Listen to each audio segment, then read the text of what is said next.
Section 2. What is the ego? Your survival mechanism is not the only factor affecting your emotions. Your ego also plays a major role in shaping the way you feel. Thus, to gain more control over your emotions, it is fundamental you understand what your ego is and how it works.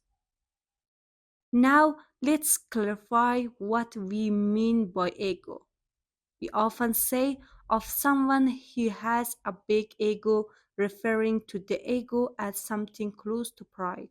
While pride is certainly a manifestation of ego, that's only one part of it. You may show no pride and appear humble while still being controlled by your ego.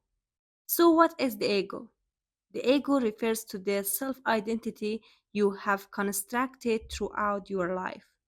How was this identity created? Put simply, the ego was created through your thoughts, and as a mind created identity has no concrete reality.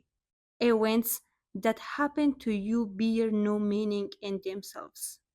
You give them meaning only through your interpretation of those events. Additionally, you accept things about yourself because people told you to do so. What's more, you identify with your name, your age, your religion, your political belief, or your occupation in a similar way. This attachment has consequences, as we will see later in this book. Attachment creates beliefs, and these beliefs lead you to experience certain emotions. For instance, you may become offended when people criticize your religion or attack your political principles. Note that throughout this book, we will refer to the ego as your story or your identity, using these words interchangeably. Are you aware of your ego? Your understanding of the way your ego works depends on your level of self awareness. People at the lowest level of consciousness are not even aware the ego exists and, as a result, are enslaved by it. On the other hand, highly self conscious people can see through their ego. They understand how belief works and how excessive attachment to a set of beliefs can create suffering in their life. In effect, these individuals become the master of their mind and are at peace with themselves. Note that the ego is neither good nor bad. It's just a result of a lack of self awareness. It fades away as you become aware of it, since ego and awareness cannot coexist. Your ego's need for an identity. Your ego is a selfish entity, only concerned about its own survival. Interestingly, it's rather similar to your brain in the way it operates. It has its own survival mechanism and will do whatever it can to persist. As with your brain, its primary concern is neither your happiness nor your peace of mind. On the contrary, your ego is restless. It wants you to be a go getter. It wants you to do, have, and achieve great things so you can become a somebody. As we already mentioned, your ego needs an identity to exist. The way it does that is through identification with things, people, or beliefs and ideas. Now, let's look at some of the things your ego identifies with to strengthen its identity. Physical items. The ego likes to identify with physical things. Needless to say, it thrives in today's world. Perhaps we can say capitalism and the consumer society we are living in today is the creation of collective egos. which is why it has been the dominant economic model in the recent decades. Marketers perfectly understand people's need to identify with things. They know people don't just buy a product, they also buy their emotions or a story attached to the product. Often you buy certain clothes or a particular car because you want to tell a story about yourself. For instance, you may want to enhance your status, look cool, or express your unique personality, and choose the products most closely associated with these ideals. This is how the ego works. It uses things to create a story you can identify with. It doesn't mean things are wrong per se. It's a negative issue only when you become overly attached to things, believing they can fulfill you, which they can't. Your body.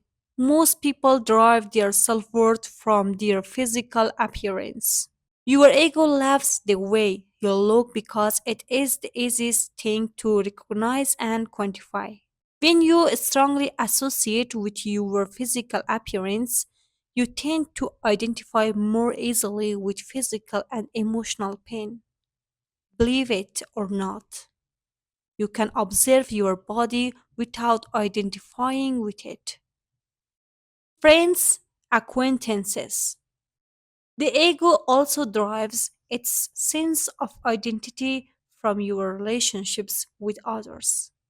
The ego is only interested in what it can get from others. In other words, the ego thrives on the way it can use people to strengthen its identity. You will realize most of the things you do are attempts to obtain the approval of others. You want your parents to be proud of you, your boss to respect you, and your wife to love you. Now, let's see in more detail how the ego works in the following cases. Parent child relationships. Some parents' egos lead to the creation of a strong sense of attachment and identification with their children. This is based on the false belief their children are their possession. Believe their children are their possessions. As a result, they try to control their children's lives and use them to live the life they wanted to live when they were younger. This is called living vicariously through your children.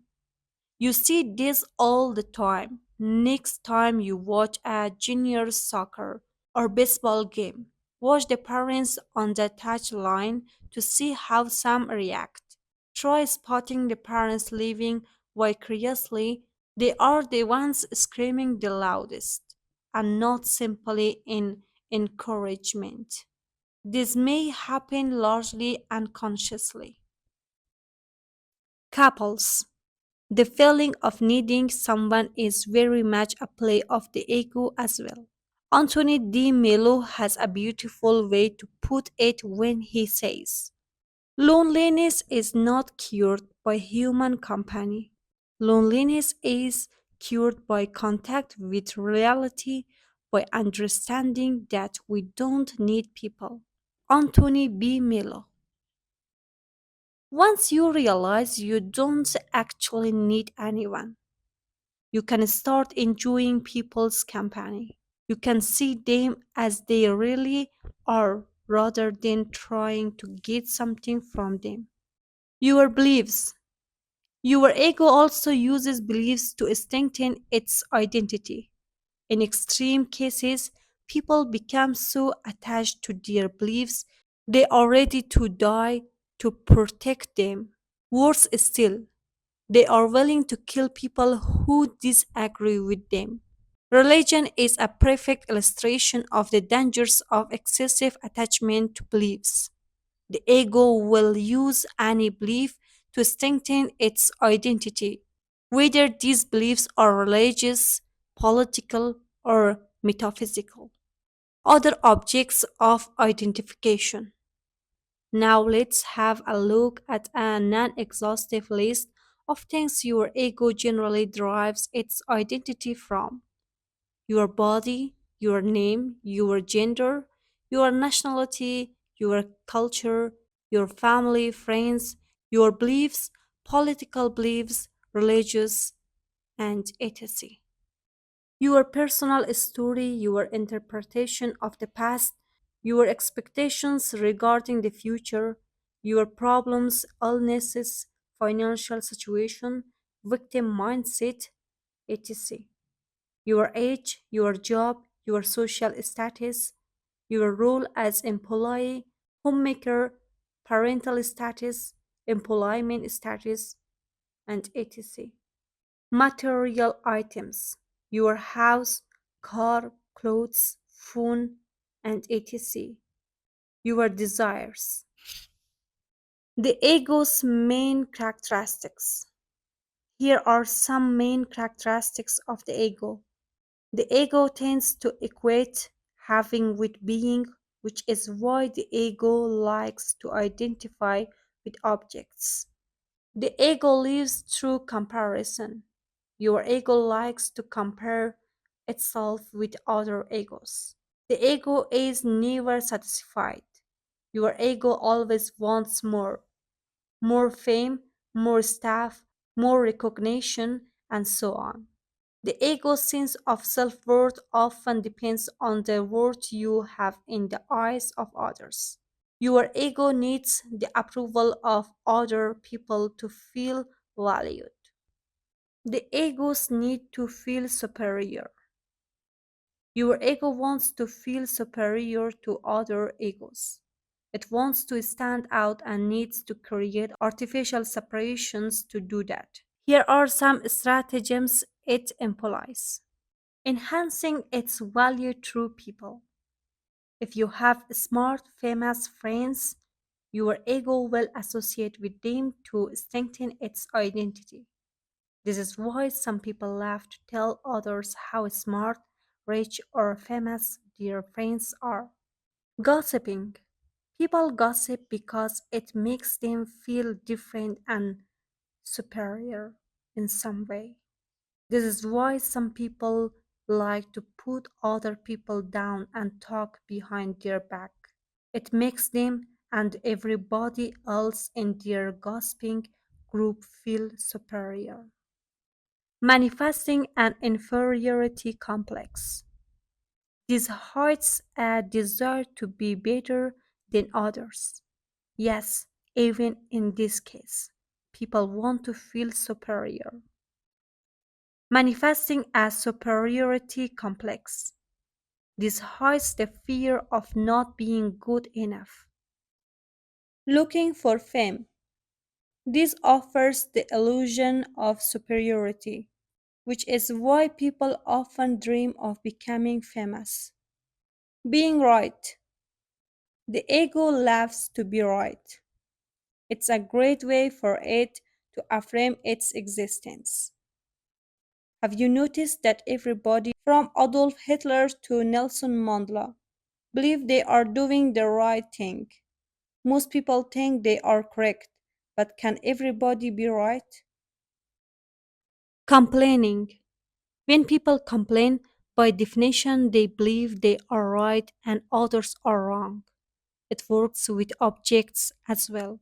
Have you ever bumped into a table and complained or even insulted it? I have, and the darn table was wrong to be in my way, wasn't it? Seeking attention. The ego likes to stand out, it loves recognition, praise, or admiration. To seek attention, people may also commit crimes, wear eccentric clothes, or have tattoos all over their body. Your ego's impact on your emotion. Understanding the way your ego works can help you better control your emotions. To do this, you must first realize your current story is the result of a strong identification with people, things, or ideas. This strong identification is the root of many of the negative emotions you experience in your life.